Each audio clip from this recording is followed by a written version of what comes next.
My next guest was a nuclear scientist who radically changed the course of his life after God called him to become a Bible translator in the South Pacific.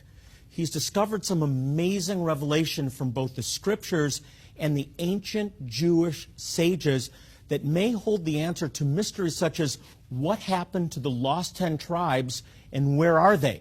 And was the founder of America, Christopher Columbus, a Jew? Please welcome the director of South Pacific Island Ministries, author and biblical scholar, Victor Schlatter.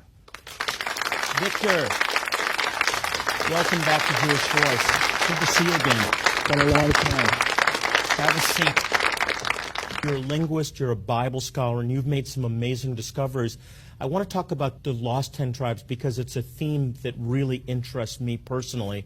We've been finding Jewish communities around the world that claim to be descendants of the lost 10 tribes.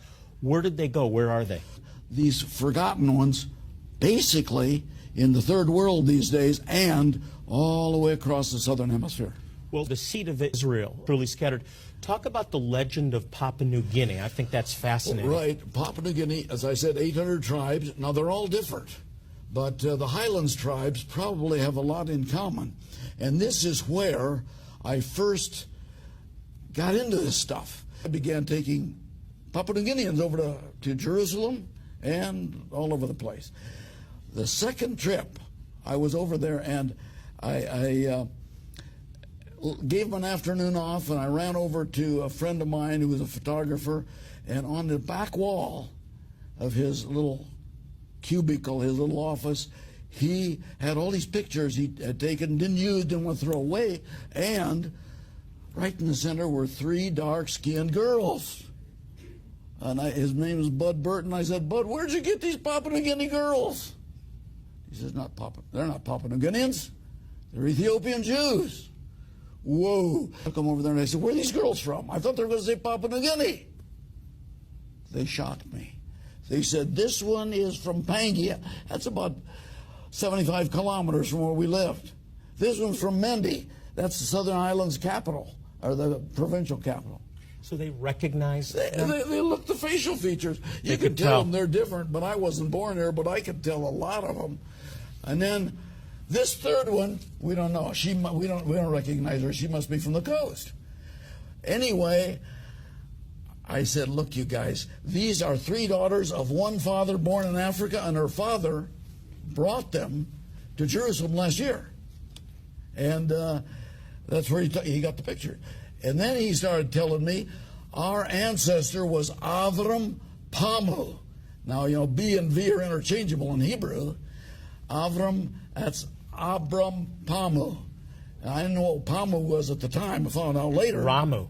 It's Ramu, and it means exalted. Added Ham, Avraham, exalted father of many nations. He told us not to steal, not to kill, not to take somebody else's wife, not to tell lies, but the white man came and we forgot all this. All the way to Papua New Guinea. You talk in your book about Exodus 13:18 says, so, which I'll read, and you have retranslated it. Exodus 13:18 says, so God led the people around by the desert road towards the Red Sea. The Israelites went up out of Egypt armed for battle. That's what the English says, or there's about 10 translations. And the English translators said armed for battle. This word, hamushim, means fortified with some moral tenet, fortified with loyalty, fortified with excellence, equipped with honesty, equipped. That's what the meaning of the word is, and only one means equipped for battle. That's the one that the translators picked, but that's not the one the sages who know Hebrew picked.